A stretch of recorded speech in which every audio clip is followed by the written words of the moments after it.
वाहतूक संगठना संयुक्त महासंघ की स्थापना रखी। तो स्थापना रखने के बाद हम अलग अलग संगठन में काम किए, लोगों के जो दुख दर्द है, जो भी मसले मसाइल है उनको हल करने की कोशिश करी। लेकिन मसला ऐसा था, वाहतूक संगठना बोले जो भी संगठन है उनके काम सिर्फ दो। एक तो रिक्शा वालों को पकड़े तो ट्रैफिक को बोलो फोन लगाओ, पकड़े ले छोड़ने लगो बोल के, या तो फिर आरटीओ को बोलो आरटीओ में दंड माफ करने लगो।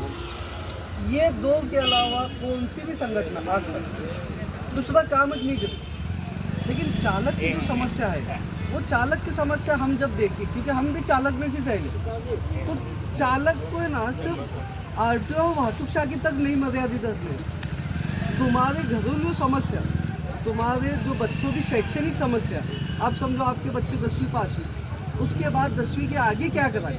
अपन चालक है, अपन दिन भर काम करते, अपने बच्चों को ध्यान नहीं रहता, लेकिन आगे क्या कराना इसका मार्गदर्शन अपने को मिलता गया, तो अपना बच्चा भी चालक बनने लगा।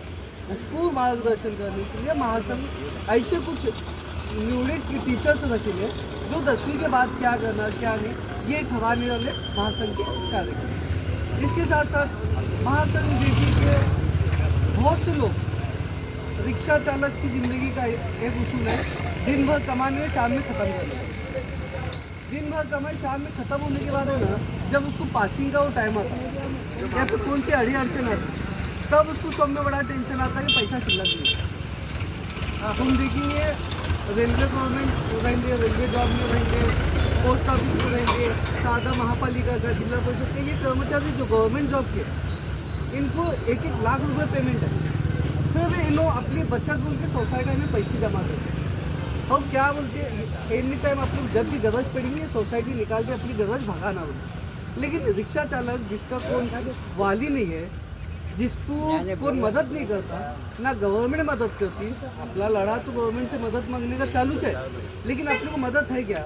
आज अपने घर में कौन सी समस्या आने के बाद अपने को कौन मदद वाला है क्या?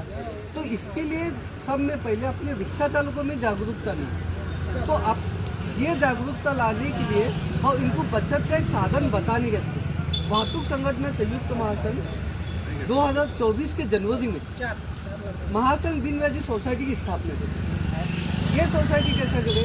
हम तिनके से समन्वय बनाना चाहते हैं, हमको डायरेक्ट समन्वय नहीं होना।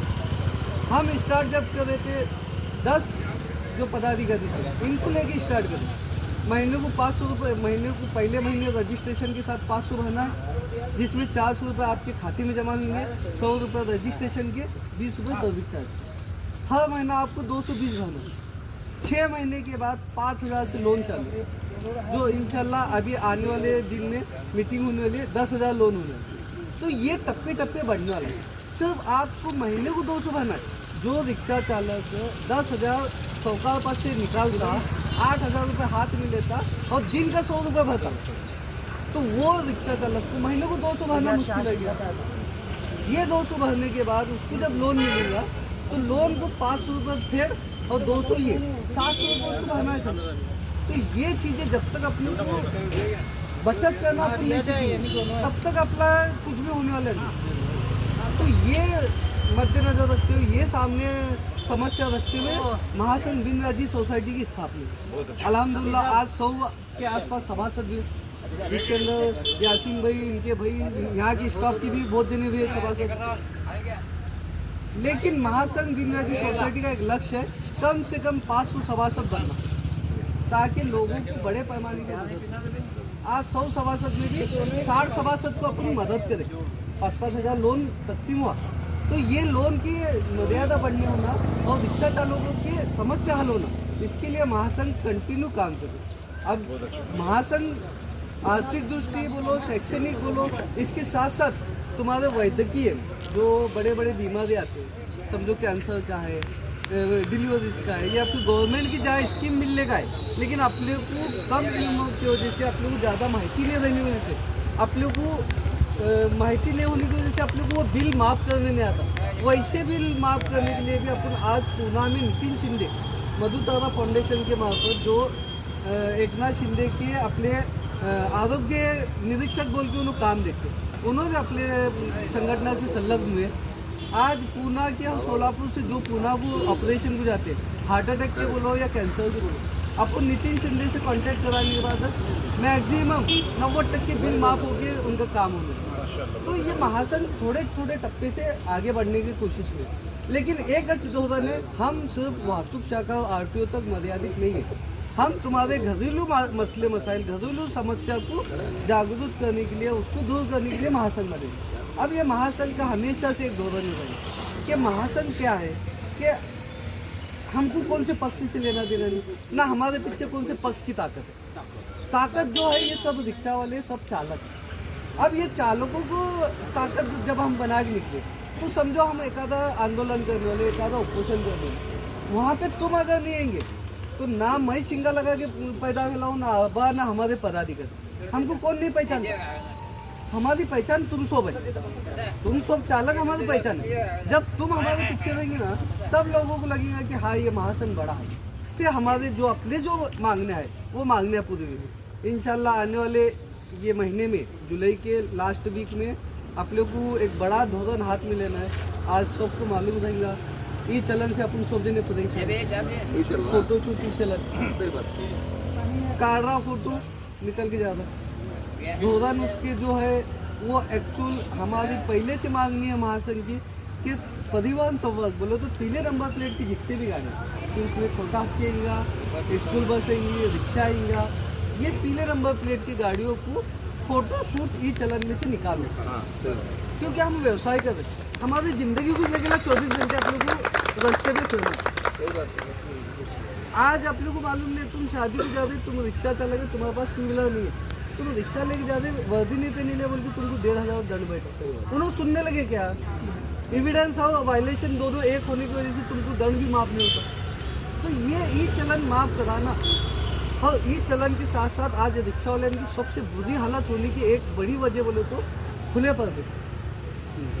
ये जो गवर्नमेंट का जो धोरण है मागेल त्याला व्यवसाय बोल के, ये धोरण रिक्शा चालकों के ऊपर लादे से सबसे बड़ा जुल्म है।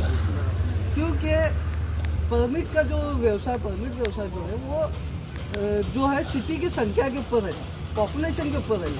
1 लाख के पीछे पहले जब गाड़ियाँ नहीं थे, कौन से घर में 2 व्हीलर नहीं थे, जब बाकी की गाड़ियाँ नहीं थी, तब धोरण था कि 1 लाख पब्लिक के पीछे 500 परमिट थी। लेकिन आज एक घर में 5-5 2 व्हीलर है, और वैसे इसमें तुम 1 लाख के पीछे 1500 से ज़्यादा परमिट छोड़े। तो ये जो धोरण है ये कहा तो भी रिक्शा वाला को सबको नेस्त नाबूद करने वाला। जैसा कि तुमको मालूम रहेगा, जब जो जुने लोग हैं टांगे का आज नामो निशान नहीं था, उनके भी स्टाफ वो सब थे, लेकिन उनका नामो निशान नहीं था। व्यवसाय खत्म हो, हमारे जैसी पीढ़ी को मालूम नहीं टांगा चलता था बोलो। तो आज सेम पोजीशन पे रैली से आके रिक्शा व्यवसाय भी वैसा शुरू करें। रिक्शा व्यवसाय खत्म करने की मोड़ पे ही है पूरे।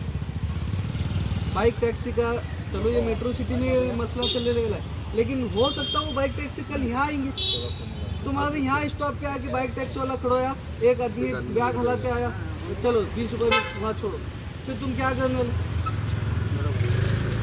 एक आदमी को जाने उन्हें रिक्शा में बैठे के 3 गज भाड़ा लग रहा उसको, यहाँ तो 1 लाख 1 गज लगा।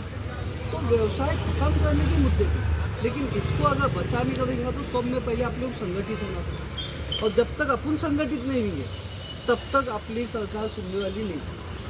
संगठित होने का उदाहरण पिछले साल का, आज 1 साल होता उसको, लोग बोले थे 50 रुपये जुर्मी दंड माफ़ नहीं होता, हाईकोर्ट का ऑर्डर है ये, हाईकोर्ट माफ़ नहीं करती है, रास्ते पे बैठे तो माफ़ होता क्या। लेकिन 50 दिन अपन संघर्ष करें, सब दिन मिल के लड़े, माफ़ होगा नहीं। एक रिक्शा वालों को 80-80 हज़ार दंड बैठा था कि नहीं, आज माफ़ होगा नहीं हो। ये माफ़ कराने के ऐसा कभी नहीं सोचना। अरे 36 जिले हैं, वहाँ वाले लोग नहीं सुनने लगे, अपन खड़ो नहीं इसके। क्रांति जो है अपने से चालू करो, और उसमें भी अपन खुशनसीब है, सोलापुर शहर जो है ये क्रांतिकारी भूमि है। इसका इतिहास है सोलापुर का ऐसा है कि आज़ादी से पहले आज़ाद हुआ देश शहर जो है सोलापुर, ये क्रांतिकारी शहर है, इसके अपन वासी। तो अपने खून में जब हिट एंड रन कायदा बोलो या 50 रुपये जुर्मी दंड, ये दोनों टाइम की मैं बात बताता, महासंघ की बड़ी बात, बड़ी कामयाबी जो है हिट एंड रन कायदा जब 23 2023 में दिसंबर में लागू हुआ, तब चालकों की हालत खराब हुई, सब जने परेशान हुए थे। ये धड़के 10 लाख जुर्माना, 7 साल सजा, 5 लाख ये टेंशन में सब जने सुनने लगे। तो उस वक्त हर संगठन सोच रही थी आंदोलन कैसा करेंगे।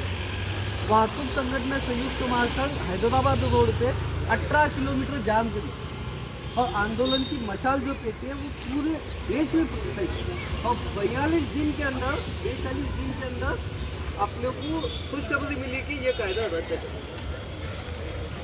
और जुल्मी दंड के बारे में भी वैसा था। हर संगठन, पुणे की, नागपुर की, बम्बई की बड़े बड़े संगठन, उन्होंने जब सोचने पड़े थे कि हम आंदोलन को करेंगे तो रिक्शा वाले आते कि नहीं, खाली सोच रहे 22 मई को ये होता दंड लागू होता और 29 मई तक कौन भी आंदोलन नहीं लेते। और सोलापुर में एक में वो संगठन 29 मई को आंदोलन लेने के बाद पूरा महाराष्ट्र में आंदोलन का सिलसिला चालू है। तो ये चीज़ महासंघ करी और ताकत दी गई। तो अपन सब सोलापुर पूर्ति नहीं है, वाहतूक संगठन संयुक्त महासंघ 19 जिलों में पहुँच, आज 19 जिलों में अपने 150 से ज़्यादा पदाधिकारी काम कर रहे हैं। आज सुबह में जलगांव से फ़ोन आया, मेरी गाड़ी पकड़े ले ये करो, इरफान बोल के वहाँ अपने जिलाध्यक्ष है, उनको फ़ोन लगा, गाड़ी ताबड़तोड़ छोड़, ये चले मुझका माफ हो।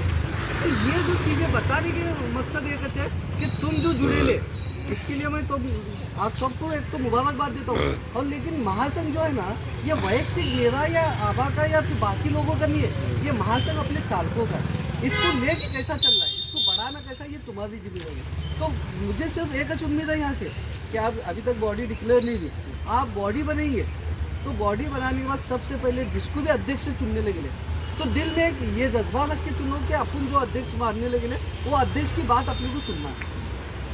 अध्यक्ष बनना मतलब तुम्हारा बाप नहीं बनने लगे, लेकिन अध्यक्ष बनना मतलब तुम्हारे को एक आने वाले जो समस्या है, आने वाली जो तकलीफ है उसको उजागर करके उन्हें तुमको माहिती देने वाला आदमी है अध्यक्ष। तो अध्यक्ष जब भी चुनेंगे तो अध्यक्ष की बात सुनो। और स्टॉप का व्यवसाय जो है ना, ये एकदम नियम पैमाने करेंगे तो व्यवसाय बढ़ेगा। क्योंकि आज सोलापुर में 60-70% से ज़्यादा रिक्शा वाले स्टॉप से व्यवसाय नहीं कर रहे। इसकी वजह से रिक्शा वाले बदनाम होंगे।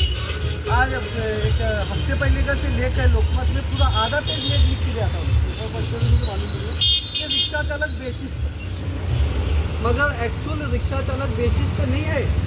बेसिस तो वो लोग हैं जो 18,000 रिक्शा छोड़े, परमिट छोड़े। 18,000 रिक्शा सोलापुर में आए, लेकिन 18,000 रिक्शा क्या वो परमिट वाले चला दे क्या? लोग क्या करें, आज देखेंगे लीगली रिक्शा वाले बोले तो 8,000 में चले, 10,000 रिक्शा वाले जो है ये सिर्फ परमिट लेने का, गाड़ी लेने का, कंट्रैक्ट में देने का, जिनका पास लाइसेंस नहीं, ब्याज नहीं, कुछ नहीं, फिर उन्हें बेसिस तो चलेगा ना। ब्याज मतलब क्या है आप सबको मालूम है? ब्याज मतलब 16 नियम वो जो तुमको बताना पड़ता हो, जो तुमको याद करना पड़ता है। 16 नियम, मैं वर्दी पहनूंगा, स्वच्छ वर्दी पहनूंगा, ब्याज लगाऊंगा, पैसेंजर से शिस्त से बात करूंगा, व्यसन नहीं करूंगा, गाड़ी साफ सफाई। ये जब तुमको शिस्त मालूम नहीं, तुम ब्याज नहीं काटे तो तुम कैसे शिस्त रहेंगे? तो वो रिक्शा चालक जो ब्याज नहीं है, लाइसेंस नहीं है, ऐसे रिक्शा चालक की वजह से जो शिस्त वाला रिक्शा चालक है वो बदनाम होगा। तो आज अपन एक इरादा पक्का बना के रखने का कि अपन अपने स्टॉप पे से अध्यक्ष चुनने का और वो अध्यक्ष मार्फत नियम से रिक्शा स्टॉप पे चल लेगा। अब भी भाई बोले कि कंपटीशन में इन्हें 30 बोलता, उन्हें 50 बोलता, उन्हें 60 बोलता। तुम्हारे बिना लोगों को पर्याय नहीं है। तुम जो भाड़ा बोले, तुम खुद में कंपटीशन करके खुद की लाइकी खत्म करो। तुम खुद में कंपटीशन मत करो, तुम्हारे सिवा पर्याय नहीं है। एक दिन अगर रिक्शा रुकेंगे ना, सोलापुर क्या पूरा महाराष्ट्र रुकता देखेगा, उतनी रिक्शा वालों की ताकत है। लेकिन अपन अपनी ताकत नहीं पहचानी। तो मेरा बोलना एक है कि यहाँ पे स्टॉप पे तुम जब भी नियुक्ति करेंगे, नियुक्ति करके वो अध्यक्ष की मानो और नियम प्रमाण रिक्शा चलो। यहाँ पे आप सब ये स्टॉप जो है वाहतूक संगठन संयुक्त महासंघ से संलग्न हुआ, हमारे साथ दे रहा है, इसके लिए आप सभी का तहे दिल से शुक्रिया अदा करता हूँ। अस्सलाम वालेकुम, जय हिंद, जय महाराष्ट्र, जय महाराष्ट्र।